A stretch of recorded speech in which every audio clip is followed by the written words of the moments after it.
하나님 말씀, 오늘은 레위기 5장 되겠습니다.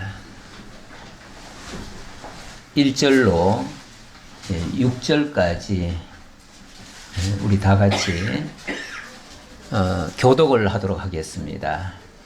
만일 누구든지 저주하는 소리를 듣고서도 증인이 되어 그가 본 것이나 알고 있는 것을 알리지 아니하면 그는 자기의 죄를 져야 할 것이요 그 허물이 그에게로 돌아갈 것이며, 만일 누구든지 부정한 것들 곧 부정한 믿음의 사체나 부정한 가정의 사체나 부정한 곤충의 역사를 결정해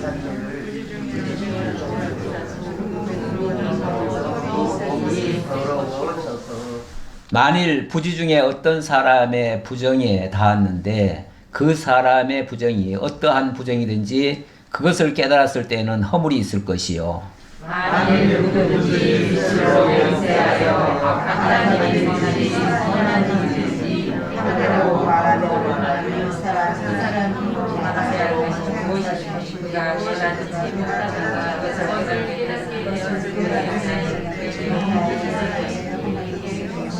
것이니 이 중 하나의 허물이 있을 때에는 아무 일에 잘못하였노라 자복하고 그 잘못으로 말미암아 여호와께 속죄제를 드리되 양떼의 암컷 어린 양이나 염소를 끌어다가 속죄제를 드릴 것이요 제사장은 그의 허물을 위하여 속죄할지니라. 아멘.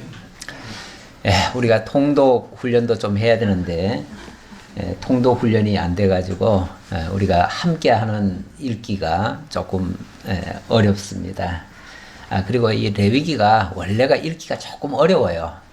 이 내용이 왜냐하면 우리 현실감에 조금 와닿지 않는 게 많고 무엇보다도 자꾸 제 얘기하니까 솔직히 제 얘기하는데 듣고 싶은 사람 손 들어 보세요.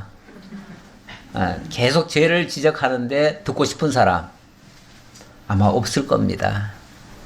제 얘기라는 것이 사실 마음이 아프거든요. 가슴을 찌르거든요. 그러니까 그것이 들으면은 상쾌하고 즐거운 게 아니고 마음이 무거워져요. 그래서 제 얘기는 가능하면 안 하려고들 합니다.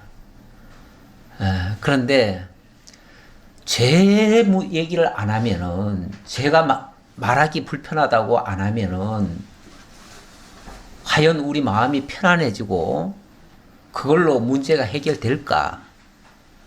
그렇지 않습니다. 죄 있는 곳에 복음이 있는 겁니다.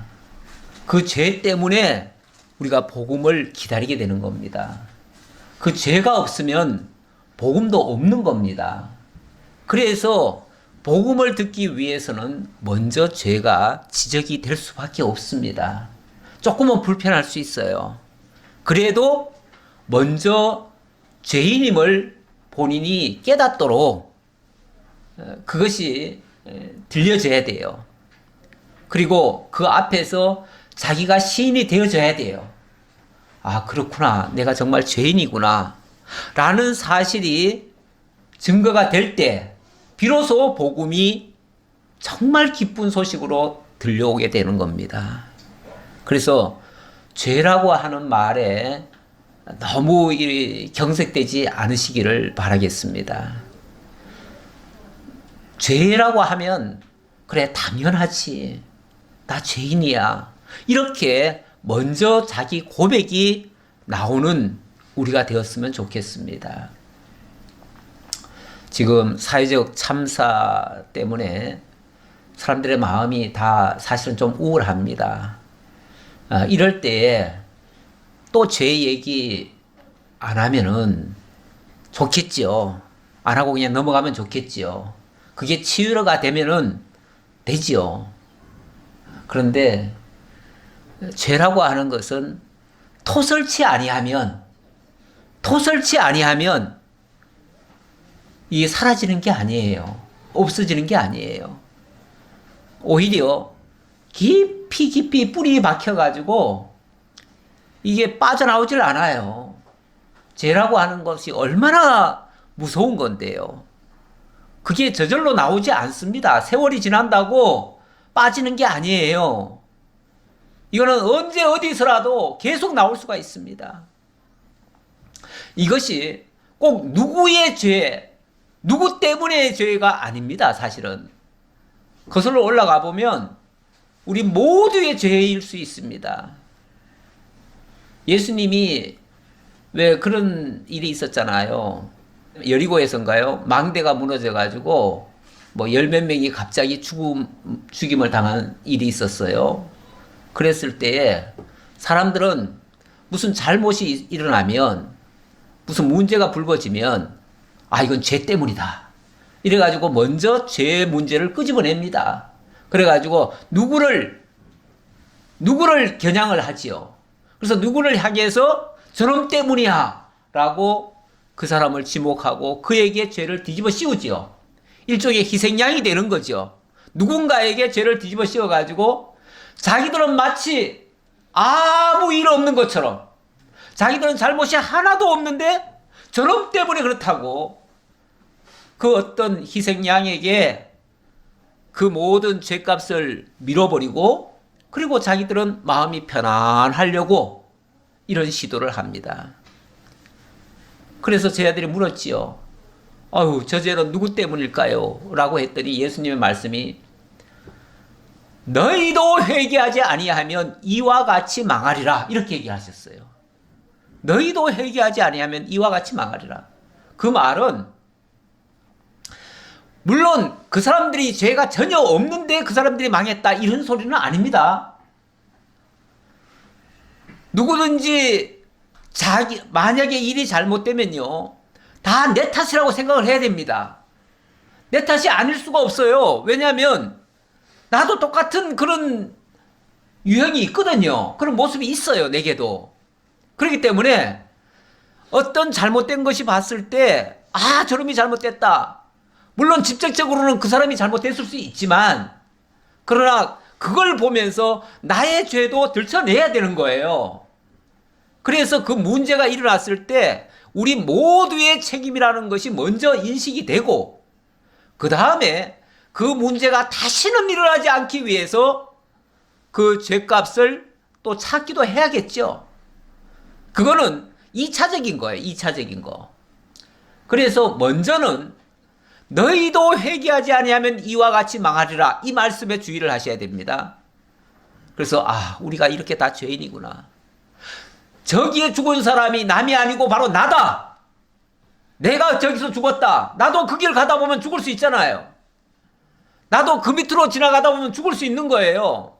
그러니까 거기 죽을 수 있는 사람이 나고, 또 내가 또 죄인이고, 그러니까 나는 정말 죽어 마땅한 존재인데 내가 오늘 살아있음은 하나님의 은혜다. 내가 오늘 살아있으면 이거 기적입니다.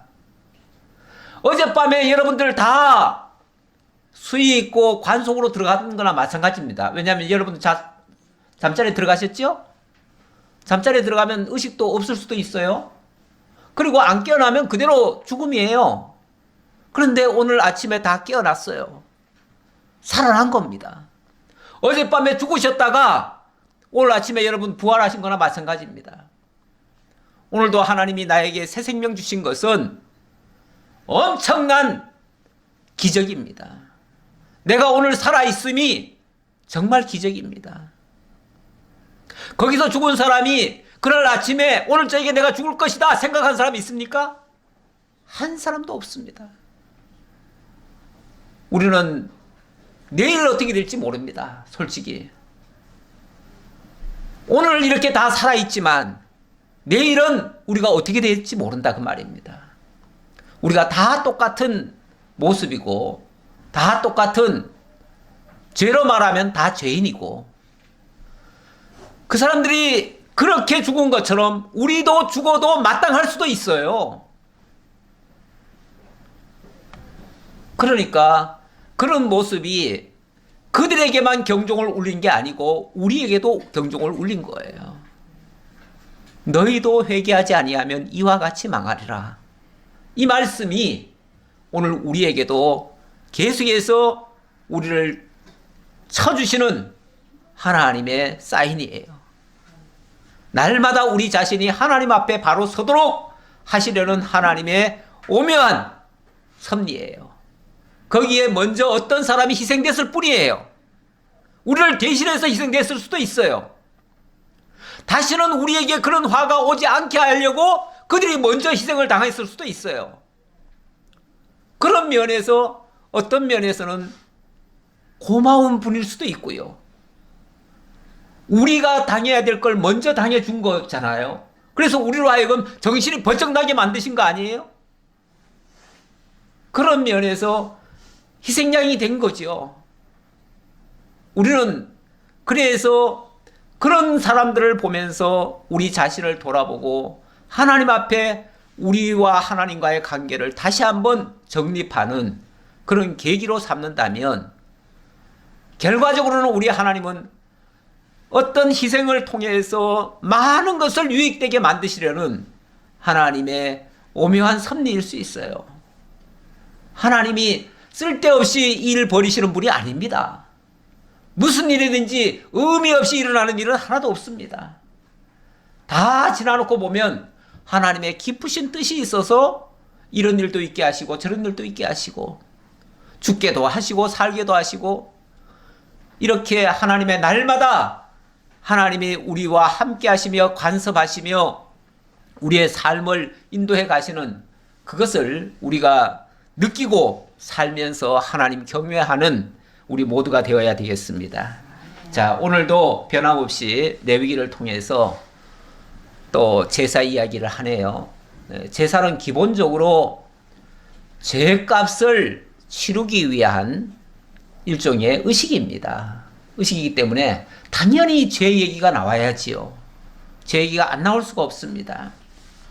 근데 오늘은 어떤 죄를 가지고 얘기를 하는가? 만일 누구든지 저주하는 소리를 듣고서도 증인이 되어 그가 본 것이나 알고 있는 것을 알리지 아니하면 그는 자기의 죄를 져야 할 것이요 그 허물이 그에게로 돌아갈 것이며 우리가 때때로 경우에 따라서는 볼 것도 보고 못 볼 것도 봅니다. 못 볼 것도 보는데 때로는 그 못 볼 것을 증언하라고 요구받을 수도 있습니다. 그런데 우리가 내 유익이 되느냐 안 되느냐를 따져가지고 유익이 되면 증언하고 유익이 되지 않으면 증언하지 않고 자기 이해관계에 따라서 이렇게 하는 경우가 있습니다. 그런데 이렇게 되어지면 그것은 참을 이야기하지 않는 거기 때문에 자기의 죄를 져야 될 것이다. 그리고 그 허물이 그에게로 돌아갈 것이다. 죄를 져야 되고 그 죄의 값이 자기에게 치러질 수 있다. 그 말이죠. 그러면서 일단 허물 이야기를 했습니다. 허물. 이런 게 허물이다. 그 얘기예요. 허물이다. 근데 제가 아까 우리가 6절까지 같이 읽어드렸는데 전부 허물이라고 얘기합니다. 허물. 허물이 한두 번이 나오는 게 아니에요. 예. 그럼 우리가 글을 읽을 때 여기서 뭘 가지고 이렇게 강조를 하지라고 주의 깊게 보시면은 거기서 힌트가 나옵니다. 그런데 여기서는 허물 이야기가 계속 나와요. 2절에도 좀 볼까요? 만일 누구든지 부정한 것들, 곧 부정한 들짐승의 사체나 부정한 가축의 사체나 부정한 곤충의 사체를 만졌으면 부지중이라 하고 할지라도 그 몸이 더러워져서 허물이 있을 것이요. 여기도 허물이 된다. 그렇게 얘기하죠. 비록 부지중이라 할지라도, 부지중이란 말은 자기가 알지 못하는 가운데서 건드렸을지라도 허물이 된다. 사실 우리가 알면서 하는 일도 있지만 모르고 하는 일이 사실은 더 많습니다. 어떤 이 불교계 쪽에서는 생명을 중시해 가지고 정말 그 생명을 살생을 하면 안 된다 해 가지고 걸을 때도 조심조심 걷고 정말 물을 먹을 때도 호흡 불어가면서 먹고 정말 모든 것을 그렇게 조심을 합니다. 그리고 하나도 남기면 안 되기 때문에 나중에 그 밥을 먹고 나서요 물로 씻어 가지고 그 물까지 다 마시죠. 한 개라도 낭비하면 안 돼요. 그런 어떤 계율이 있습니다. 그런데 그렇게 조심을 한다고 해가지고 그러면은 생명체를 안 건드리는가? 아무리 조심조심 발꿈치를 들고 걸어도요, 수많은 생명체를 죽입니다. 죽여요. 내가 죽이고 싶어서 죽인 건 아니지만, 부지 중에 죽여요. 그럼 그것도 허물이에요. 아, 허물이 뭐 큰 걸 죽였으니까, 뭐 개를 잡아 죽이면은 허물이 되고, 그 뭐 미생물 보이지도 않는 거 그런 거 죽이면은 허물이 안 됩니까? 다 허물이에요. 부지 중에 해도 허물이라고 하잖아요. 예, 뭐 죽은 거 또 슬쩍슬쩍 건드리는 게 얼마나 많습니까, 또. 그러니까 내가 안 죽였어도 남이 죽인 거 건드리기만 해도. 그러니까 내가 죽여야만 죄가 되는 게 아니고 남이 죽인 거 그 사체에 건들리기만 해도 허물이 돼요. 그러니 허물 없는 경우가 어디 있겠어요. 3절에도 마찬가지예요. 만일 부지 중에 어떤 사람의 부정에 닿았는데 그 사람의 부정이 어떠한 부정이든지 그것을 깨달았을 때는 허물이 있을 것이요. 근데 어떤 사람이 또 부정한 부분이 있습니다. 그런데 내가 그 사람에게 접촉이 됐어. 그러면은 나도 부정해져요. 그러니까 어떤 사람이 부정을 했는지 안 했는지 솔직히 내가 어떻게 알겠어요. 그런데 그 사람하고 오늘 같이 밥 먹었어. 그럼 뭐가 되죠? 나도 부정케 돼요. 이렇게 따지면요, 부정 안 한 경우가 오히려 없습니다. 다 부정한 자들이죠. 다만 여기 이제 그렇게는 표현했어요. 그 어떠한 부정이든지 그것을 깨달았을 때는 이렇게 얘기를 하네요. 그러니까 깨닫지 못하면 어차피 지난번에 왜 제사 드릴 때도 그랬지요. 깨닫지 못하면은 제사 드리라는 말을 하지 않아요. 근데 깨닫거든 제사를 드리라 그렇게 얘기를 해요. 깨닫거든. 어찌 보면 깨닫지 못한 자에게, 알지 못한 자에게, 어린아이가 잘못을 했는데 막 엄마가 야단을 칩니다. 야단을 치는데 그 아이는 뭘 잘못했는지 몰라요. 근데 막 야단을 쳐요. 뭐 네가 내 새끼냐 뭐 그러면 별 얘기까지 다 해요. 자, 그러면은 이게 효과가 있을까요? 그 아이는 깨닫지를 못해요. 깨닫지를 못하니까 속으로 저 엄마는 나를 아마도 미워하는가 봐. 내가 지금은 힘이 모자라니까 지금은 죽어 지내지만 나중에 내가 힘이 크면은 저 엄마 내가 뭐 할 거야. 복수심이 불탑니다. 예, 그렇죠? 그래서 부모에게 이유 없이 그렇게 맞은 아이들은요, 나중에 그 부모에게 복수를 합니다. 삐뚤어지는 얘들 중에 흔히 그래서 삐뚤어지는 경우가 많아요. 힘이 없을 때는 그냥 당합니다. 부모한테도 당한다고 생각을 해요. 무서운 얘기입니다. 사회학적으로 조사를 해보니까 그런 게 나오더라고요. 예. 그러니까 반드시 아이를 체벌할 수는 있습니다. 성경은 오히려 체벌을 얘기합니다. 체벌을 얘기하는데 체벌을 할 때는 반드시 그가 무엇을 잘못했는지 그것을 일깨워 주는 거예요. 일깨워 주고 그것이 얼마나 무서운 일인가를 알게 하기 위해서 그에게 어쩌면은 상처를 조금 남겨줘요. 상처의 흔적을 남겨줘요. 그게 뭐냐면 일종의 체벌이에요. 그거를 보면서 나중에 내가 옛날에 이렇게 잘못했고 그게 이제 본인이 깨달아야 돼요. 깨달으면은 내가 이렇게 이 채찍을 통해서 내가 이 형벌이 있는 것은 나중에 다시는 그 짓을 하지 못하게 하려는 어머니의 사랑이었다. 이렇게 깨닫는 거죠. 이렇게 깨달으면 그것이 원한이 되는 게 아니고 그렇게 해주신 그 부모님께 감사를 드려요. 나중에 가서. 그런데 이유도 모르는데 막 두들겨 패면요. 그 아이는 복수심을 가지고요. 그리고 차마 그것을 자기 부모에게 못하면요. 나가서 딴 사람한테 합니다. 딴 사람한테 해요. 그래가지고 그렇게 맞은 사람들이 밖에 나가서 남을 그렇게 두드려 패는 거예요.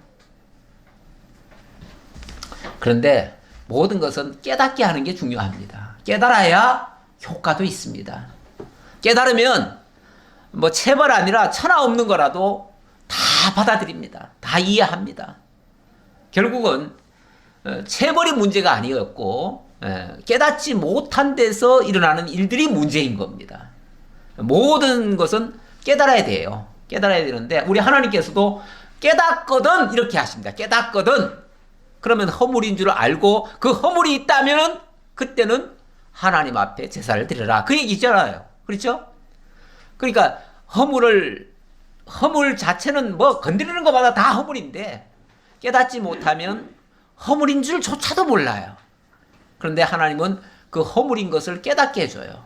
그리고 나서 거기에 적절한 자기의 어떤 행동을 통해서 다시는 그러한 것에 하지 않도록 이렇게 하는 그런 대책까지 만들어 주시는 겁니다. 만일 누구든지 입술로 맹세하여 악한 일이든지 선한 일이든지 하리라고 함부로 말하면 그 사람이 함부로 말하여 맹세한 것이 무엇이든지 그가 깨닫지 못하다가 그것을 깨닫게 되었을 때는 그 중 하나에 그에게 허물이 있을 것이니 마찬가지예요. 마찬가지예요. 우리가 사실 이게 행동 때문에 물론 상대방에게 상처를 주는 경우도 많지만 말 한마디에 엄청나게 상처를 주고 그 말 하나가 잘못하는 바람에 모든 게 다 어그러지는 경우가 많아요. 그래서 정말 말을 은쟁반의 옥구슬처럼 하는 것이 가장 좋은데 그게 어떻게 쉽습니까? 이게 훈련 가지고 됩니까? 완전히 그런 어떤 삶으로 체득화가 돼야 되는데 그게 쉽지를 않아요. 그러니까 불쑥불쑥 참 좋지 못한 모습들이 말을 통해서 드러나게 됩니다. 어찌 보면 내 모든 것이 그 말을 통해서 드러날 수도 있어요. 그래서 말하고 나면요, 정말 참 말이라는 게 이거 얼마나 무서운 건지를 다시 한번 보게 되는데, 이 중 하나에 허물이 있을 때에는 아무 일에 잘못하였노라 자복하고, 여기 이 중 하나에, 그러니까 무엇이든지 자기가 깨닫게 되거들랑 그 깨달은 것에 대해서 내가 잘못했노라고 뭐 하라고요? 자복하고. 자복이 먼저입니다. 자복이. 그러니까 자복이 필요합니다. 우리가 예수 믿고 나서 너무 이 복음만 강조하다 보니까 경우에 따라서는 우리가 하나님 앞에 제사함을 다 받았기 때문에 더 이상 우리는 이제 용서 다 받았고, 그러니까 우리가 이제 더 이상 죄를 지어도 자복할 필요도 없고 회개라는 것도 더 이상 필요가 없고, 그래서 회개라는 말 자체를 아예 금기어처럼 예수 믿는 사람들은 안 하는 경우가 있습니다. 특히 이제 구원파 쪽에서 많이 그래요. 그런데 우리도 이 구원에 대해서 너무 강조를 하다 보니까 한때는 약간 그쪽으로 생각이 약간 기울었던 경우가 있었어요. 근데 사실 우리가 하나님 앞에는 우리가 얼마나 연약한 존재인가를 늘 자복을 해야 됩니다.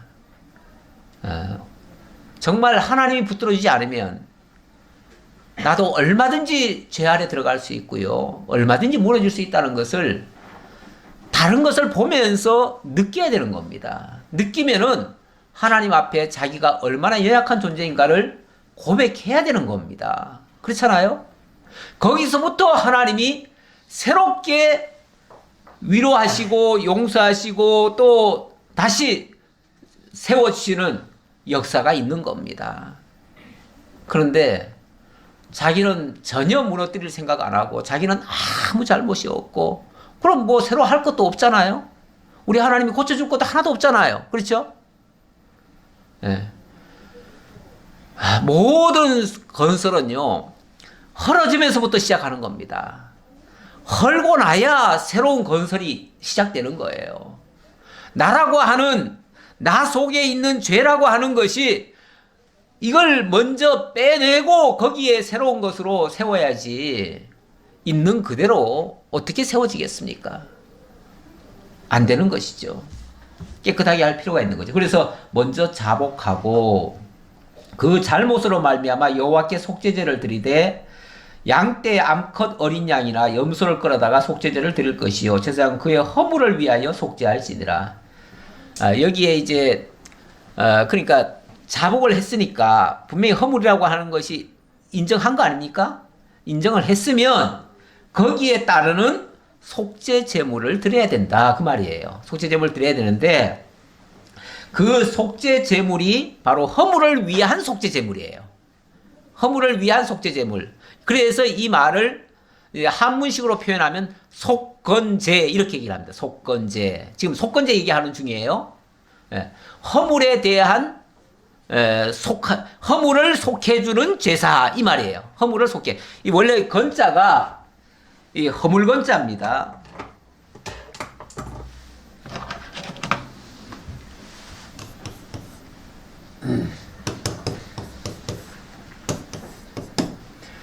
여기 뭐 행자도 있고 이 삼수변도 있고 마음신자도 있는데 우리의 행위가 그러니까 마음을 미처 깨닫지 못하고 뭐 행위가 올바르게 나타나지 않았을 때 그것을 깨달았을 때 그게 허물이 되는 거예요. 허물. 우리 저 에베소에 보면 허물과 죄로 죽었던 너희를 하나님이 살리셨다 이런 말이 나옵니다. 우리가 죄로도 죽고요 허물로도 죽습니다. 죄라고 하는 것과 허물이라고 하는 것에 약간의 차이가 있는데 사장에서는 속죄제에 대해서 얘기를 했어요. 그리고 지금은 속건제에 대해서 얘기를 합니다. 속건제는 허물이라고 말할 수 있는데 아까도 쭉 얘기가 나왔지만은 주로 이렇게 이제 부지 중에 행한 일들 또 사람 간에 행한 일들 또 말로 뭐 잘못하는 일들 이런 것들 주로 이제 대인관계 속에서 잘못하는 일들이 많아요. 우리가 그런 것들이 어찌 보면 다 허물에 속해요. 허물에 속하고 죄라고 하는 거는 근본적으로 죄는 하나님과의 관계입니다. 하나님과의 관계. 그러니까 하나님과의 관계에서 올바르게 하지 못했을 때 그리고 마음이 하나님에게서 떠나 있을 때 죄라고 하는 거는 사실은 이 겉으로 드러난 게 아니고 속에 있는 겁니다. 속에 있는 거. 그렇죠? 죄라고 하는 건 속에 있는 거예요. 그리고 허물이라고 하는 건 겉에 드러난 거예요. 그러니까 이걸 이제 다른 말로는 범죄 이렇게도 얘기할 수 있겠죠. 겉으로 드러난 거라면은. 그러니까 죄라고 하는 거는 어찌 보면 마음 속에 있는 것이라고도 볼 수 있고요. 그거는 하나님과의 영적인 관계라고도 말할 수 있고. 근데 이 속건제는 주로 사람과의 관계 속에서 일어나는 그런 일들이에요. 그 중에 대표적인 것이 이 부지 중에 뭔가 건드렸든지 아니면 말로 잘못하는 거. 그래서 제가 오늘 묵상한 말씀이 이 말 함부로 하지 말아라. 이제 그 얘기예요. 그 얘기를 우리 예수님은 그렇게 얘기했어요. 맹세하지 말라. 하늘로도 하지 말고 저 땅을 두고도 맹세하지 말아라. 너희는 자기 머리털 하나도 희고 검게 할 수 없는 존재다. 그런 자가 무슨 하늘을 대고 맹세를 해요? 어떤 사람은 하늘을 우러러 한 점 부끄러움이 없다고 그런 말을 하는 사람도 있어요. 감히. 어떻게 우리가 부끄럽지 않을 수가 있습니까? 어떻게 그렇게 깨끗할 수가 있습니까? 그렇게 깨끗한 사람은 정말 의인이죠. 의인인데 그런 의인이 어디 있습니까? 그렇게 말하는 자체가 너무 나간 거죠. 우리는 하늘을 향하면요 부끄러움밖에 없어요. 땅을 향해서도 땅을 향한다는 말은 다른 사람과 비교되는 거예요. 다른 사람 비교해봐도 내가 특별히 잘난 것도 없어요. 하늘을 우러르면은 이거는 뭐 정말 고개를 들 수가 없고요. 고개를 들 수가 없고 땅을 바라봐도 남을 함부로 욕하기도 힘들어요. 왜? 나도 똑같으니까.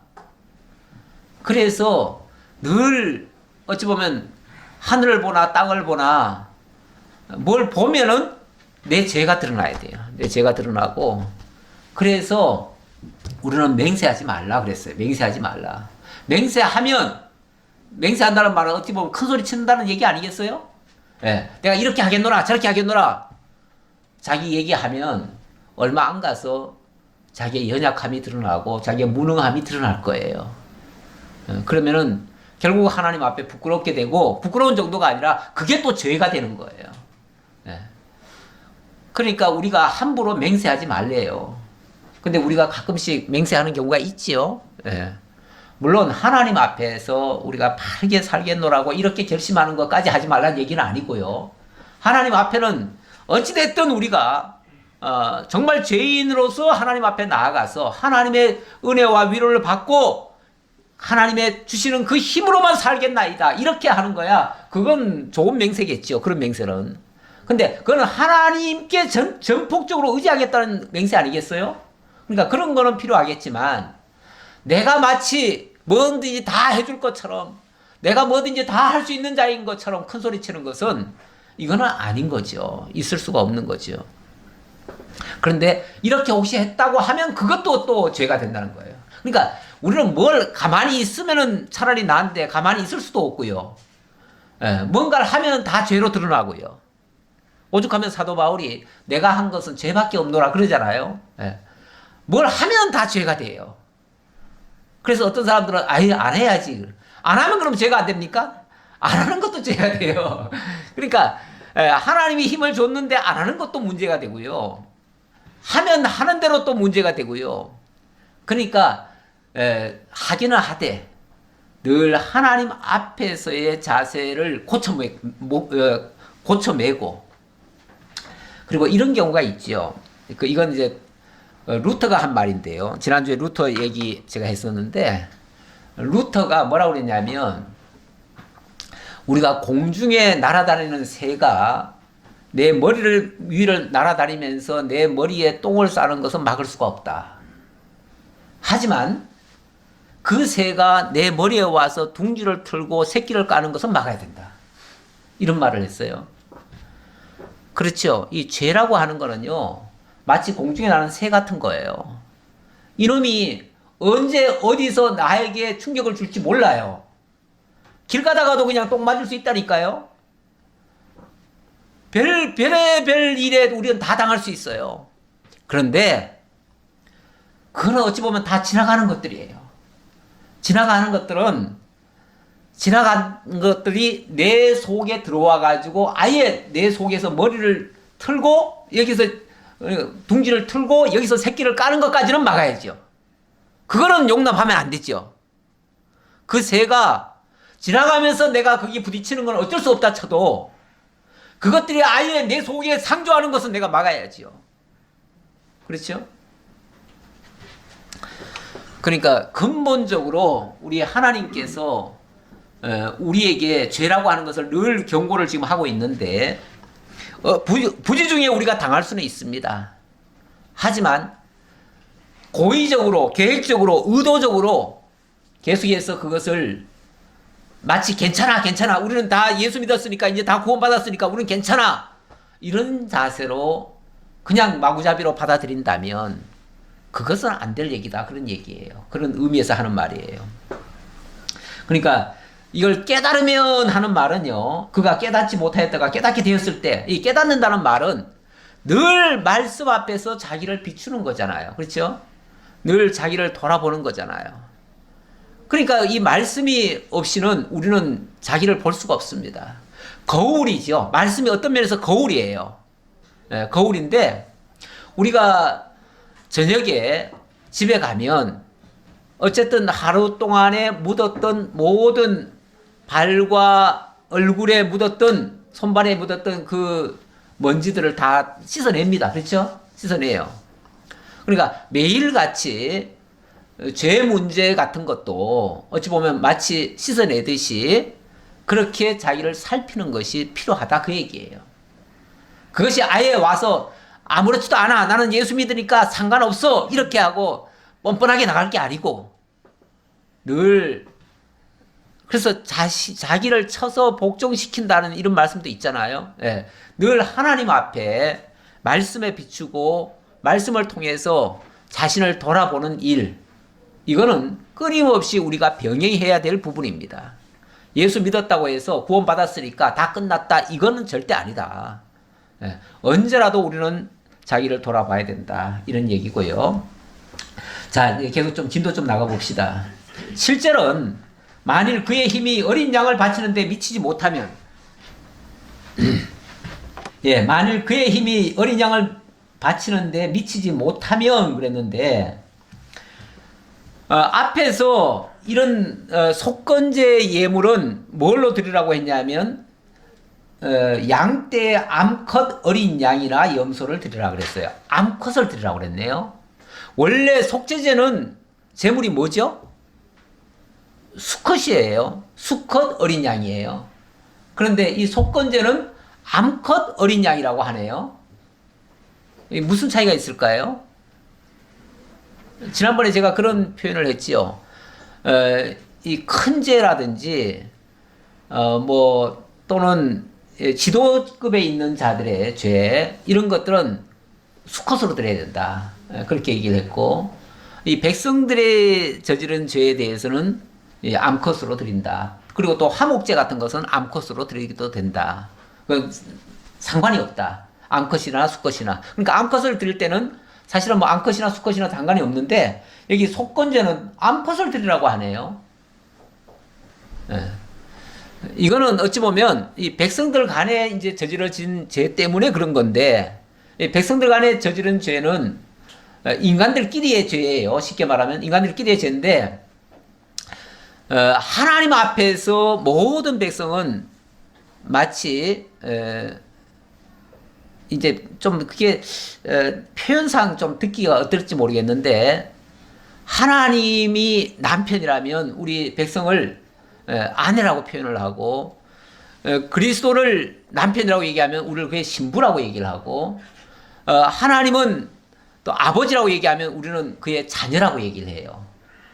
그래서 어찌 보면 우리를 보통 인간들을 하나님에 비해서 여성적이고 또 어린아이 같은 그런 모습으로 표현을 하기도 하지요.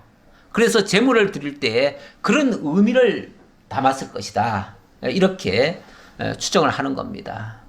꼭 그렇다는 얘기가 아니라 그렇게 제가 추정을 하는 겁니다. 그렇게 해서 이런 차이점이 좀 있다고 볼 수 있고요. 그리고 이번에는 이제 7절부터는 만약에 어린 암양 어린 새끼를 드려야 되는데, 그런데 형편이 안 돼요. 그걸 드릴 만한 형편이 안 돼요. 그런 경우는 어떻게 하냐? 암양이라고 하면 굉장히 그것도 가치가 비싼 거예요. 옛날 그 시세로 말하면은. 그러니까 재산이 없는 가난한 사람들은 그거 불가능하잖아요.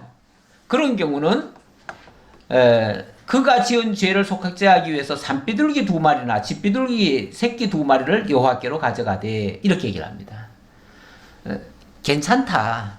없으면은 산에 가서 산비둘기 잡아서 드려도 된다. 그 말이에요. 산비둘기 잡아서 드려도 된다. 그러니까 이 제물의 양이 중요한 게 아니에요. 그 의미가 중요한 것이죠.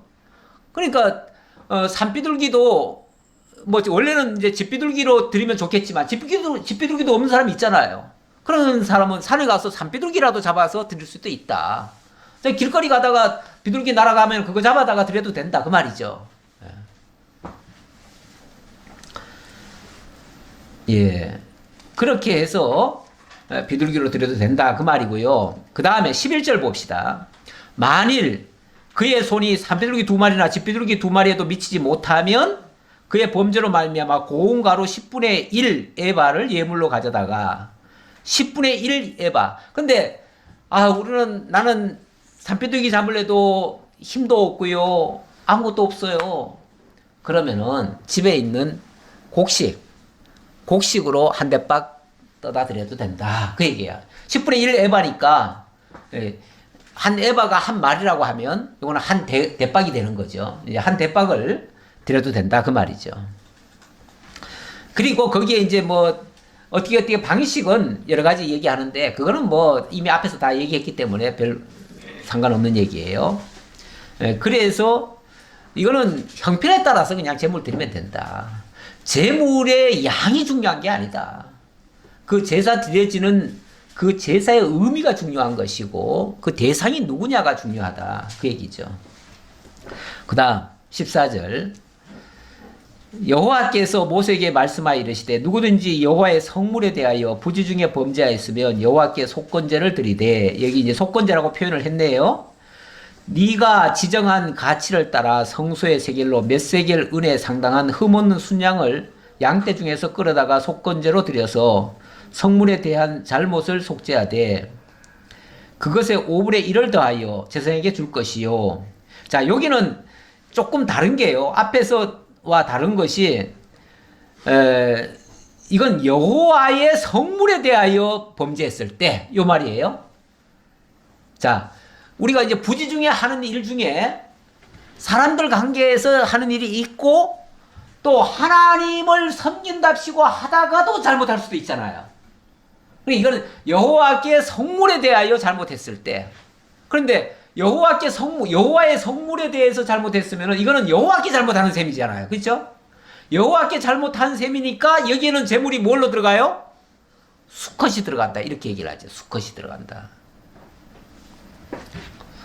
자, 그래 놓고 또 성물에 대하여 잘못하면은 보상하되, 잘못을 보상하되 5분의 1을 더하여 제사장에게 줄 것이요. 이거 보상을 하라는 거예요. 보상. 그리고 원래 이 속건제를 또 다른 말로는 배상제라고도 하기도 합니다. 배상제. 그러니까 여기는 이제 보상이라고 얘기를 했는데 또는 배상. 무슨 잘못한 것에 대해서 만약에 이것이 어떤 일을 해가지고 거기에 상당한 손해가 발생했을 경우, 앞에서는 손해가 발생했다는 얘기가 없었지요. 왜냐하면 자기가 어디에 접촉됐다든지 뭐 사체에 접촉됐다든지 이런 거니까 누구에게 재산적인 피해를 준 건 없잖아요.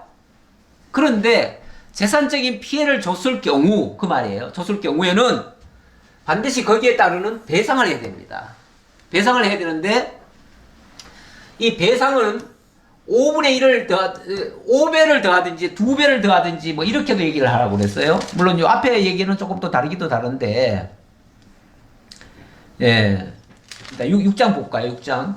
예, 6장 1절. 여호와께서 모세에게 말씀하여 이르시되 누구든지 여호와께 신실하지 못하여 범죄하되 곧 이웃이 맡긴 물건이나 전당물을 속이거나 도둑질하거나 착취하고도 사실을 부인하거나 남의 잃은 물건을 줍고도 사실을 부인하여 거짓 맹세하는 등 사람이 이 모든 일 중에 하나라도 행하여 범죄하면 이는 죄를 범하였고 죄가 있는 자니. 그러면서 쭉 내려가다가 5절 중간에 보면 그 거짓 맹세한 모든 물건을 돌려보내되 곧 그 본래 물건의 5분의 1을 더하여 돌려보낼 것이니, 5분의 1을 더하라고 했네요. 더하여 돌려보낼 것이 그 죄가 드러나는 날에 그 임자에게 줄 것이요. 5분의 1을 더하라고 되어 있네요. 5분의 1. 그런데 이제 이 속건제는 아닌가 보네요. 속건제는 아닌 것 같고, 그러면 어디선가 보면은 2배 또는 뭐 5배를 드리라 이런 것도 있어요. 있는데 여기서는 일단 아니었으니까요. 일단 5분의 1로 다 합시다. 어쨌든 피해를 입힌 것도 돌려줘야 되고요. 그러니까 본품도 돌려주고 그 다음에 5분의 1을 벌금으로 더 내는 거예요.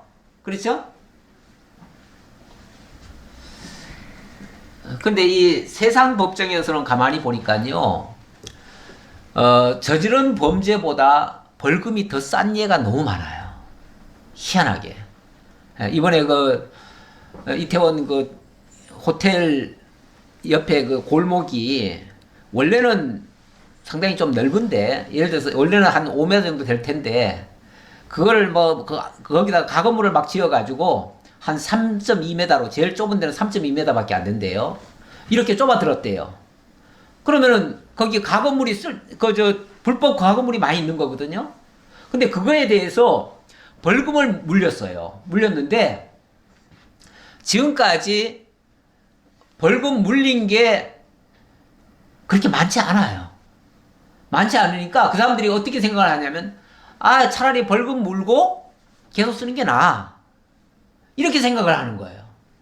벌금을 물고 죄를 계속 짓겠다는 거예요. 죄 계속 짓는 게 더 유익이라는 거예요. 경제적으로 따져보니까. 사기꾼들이 사기를 마음 놓고 해주는 요즘은 칩니다. 왜요? 사기 쳐서 걸리면은 벌금 조금 물면 돼. 이런 경우가 많아요. 중대재해법이니 뭐니 법을 잔뜩 만들어 놨는데 그것을 다 무시하고 안 지키는 이유가, 벌금 좀 내면 돼, 이렇게 생각해요. 원래는 원래는 가중 처벌을 해야 되거든요. 원래는 손해난 만큼을 다 손해를 다 지게 하고 그 다음에 거기다가 벌금으로 다시는 회복되지 못할 정도로 만들어야 되거든요. 이게 이제 저 미국이나 이런 데는요 법이 그렇습니다. 거기는 뭘 잘못해 놓으면요 회사가 다시는 일어나지 못할 정도로 그 상처가 큽니다. 너무 벌금이 세가지고요. 벌금이 세가지고. 그리고 웬만큼 잘못하면요 다시 회복이 안 될 정도로 그렇게 충격을 줍니다. 근데 우리는요 죄를 지어도 벌금 조금만 물면 돼요. 아무렇지도 않아요. 그 상처도 안 돼요. 대기업들은요 그거 뭐 몇십만 원, 몇백만 원 무는 게 뭐 대수입니까? 근데 그 정도만 물면 끝나요. 그러니까 뭐 얼마든지 잘못해도 괜찮지요. 그런데 원래 이 속건제의 본 취지는 뭐냐면 그게 죄라는 것을 깨닫고 다시는 그것을 번잡하지 못하게 하려는 거 아니겠어요? 그러려면 봉품도 다 물어줘야 되고 거기다가 5분의 1을 더 갚아줘야 된다. 이러면은 나중에 분명히 손해날 거니까 다시는 안 하지요. 사람이 이 손해나는 짓은 안 하려고 하잖아요. 누구든지. 그러니까 손해나게 만들어야 돼요. 손해나게 만들어야 돼요. 원래 법이라는 게 그렇습니다. 법은 좀 엄해야 됩니다. 원래. 근데 우리나라 법이 이 고무줄법이 돼가지고 너무 탄력성이 좋아요. 그냥 빠져나갈 때는 얼마든지 빠져나가고 그냥 고무는 원래 밀면은 다 빠져나가잖아요. 그렇게 만들어 놨어요. 그리고 또 하나 여기 중요한 거 하나 나오는데 6장 2절에 보니까 누구든지 여호와께 신실하지 못하여 범죄하되 이렇게 얘기하네요. 지금 그 뒤에 얘기는 곧 이웃이 맡긴 물건이나 전당물을 속이거나 도둑질하거나 착취하거나 사실을 부인하거나 죽고도 사실을 부인하거나 이런 거잖아요. 근데 이게 왜 여호와께 신실하지 못하여 난 죄라고 하지요? 모든 죄는 사실 하나님을 의식하지 않을 때 나오는 것이 맞습니다. 하나님이 살아계심을 알면요 어떻게 남의 것을 도둑질합니까? 하나님이 무서워서도 어떻게 그런 짓을 합니까? 그렇죠? 원래 하나님을 제대로 인식하고 있으면요 죄라고 하는 것에 근처도 가기가 싫어져요. 혹이라도 부지 중에 그 일을 했으면 마음이 괴로워요. 그래서 진짜 하나님을 의식했으면요 못된 짓 못합니다. 그런데 사람들이 못된 짓을 막 너무 뻔뻔하게 하거든요. 왜요? 그분들에게는 하나님이 필요 없어요. 하나님이 없어요. 그분 장로님인데요. 그분 집사님인데요. 그렇다면 그분은 이미 자기는 다 용서받았기 때문에 다 구원받았기 때문에 더 이상 죄책은 안 당한다라고 생각하시는 분이에요. 그런 생각하시는 분들은 세상이 무슨 짓을 해도 괜찮다고 생각해요. 살인해도 괜찮다고 이런 생각도 할 수 있어요. 그러니까 못된 짓을 다 하는 거예요. 예수 믿으면서도. 진짜 예수 믿으면요 그럴 수가 없습니다. 할 수가 없어요. 이거는 한마디로 모든 죄는 여호와께 신실하지 못해서 발생하는 죄입니다. 하나님의 살아계심을 인정하지 못하기 때문에 나오는 현상이에요. 하나님이 함께 하시고 우리와 동행하고 있다는 사실을 알면 우리는 그런 죄를 못 저지릅니다. 어쨌든 이렇게 해서 하나님 앞에 우리가 신실해야 된다. 이걸 가르쳐주기 위해서 하나님이 이걸 자꾸 깨우쳐주는 작업, 깨우쳐주는 작업이 이 허물을 속하는 속건죄예요. 그래서 하나님께서 우리 죄를 일깨워서 우리가 죄인이었음을 일깨워주고 그리고 그냥 단순히 죄인에서만 그치는 것이 아니고 하나님의 은혜로 새롭게 되었음을 또 알려주시는 거죠. 그래서 에베소서 2장 1절부터 말씀 보면은 그는 허물과 죄로 죽었던 너희를 살리셨도다 하면서 허물로 죽은 우리를 그리스도와 함께 살리셨고 너희는 은혜로 구원을 받은 것이라. 우리가 뭘 한 건 없지만 그래도 하나님의 은혜로 우리가 제사함 받았음을 알려주는 내용이었다 그 말이죠. 자, 오늘 이사야 44장 말씀을 결론적으로 하나 가져왔습니다. 44장 21절에 보면 야곱아 이스라엘아 이 일을 기억하라. 너는 내 종이니라. 내가 너를 지었으니 너는 내 종이니라. 이스라엘아 너는 나에게 잊혀지지 아니하리라. 하나님이 우리를 잊지 않으시겠대요. 내가 너의 허물을 빽빽한 구름같이 너의 죄를 안개같이 없이 하였으니 너는 내게로 돌아오라. 내가 너를 구속하였음이니라. 구속했지만 우리가 죄 가운데 있으면은 그 사실을 모릅니다. 깨닫지 못합니다. 그래서 하나님께로 돌아오라. 그러면서 하나님이 너의 허물을 빽빽한 구름같이, 우리 죄가, 우리 허물이 빽빽한 구름처럼 많이 있습니다. 많이 있어요. 그리고 죄도 정말 이건 뭐 헤아릴 수 없을 만큼 많은데, 그것을 하나님이 마치 구름이 싹 지나가고 안개가 싹 거치듯이 우리를 거기서 구원해 주셨다. 거기서 구속해 냈다. 그 말이죠. 그랬으니 이제는 하나님께로 돌아오라. 결국 우리의 죄를 하나님이 들춰내시는 것은 하나님께로 돌아오라고 하는 사인입니다. 사인이에요. 그 사인을 주시면서, 그래서 결과적으로 그 사인을 받고 하나님께로 돌아온 자들은 하나님을 찬양하라. 이제 그 얘기입니다. 여호와께서 이 일을 행하셨으니 하늘아 노래할지어다. 땅의 깊은 곳들아 높이 부를지어다. 산들아 숲과 그 가운데 모든 나무들아 소리내어 노래할지어다. 여호와께서 야곱을 구속하셨으니 이스라엘 중에 자기의 영광을 나타내실 것이미로다. 우리 하나님께서 이런 일을 하시는 것은 당신의 영광을 드러내기 위함이고 우리로 하여금은 그 은혜의 영광을 깨닫고 찬양하기 위함입니다. 기도하겠습니다.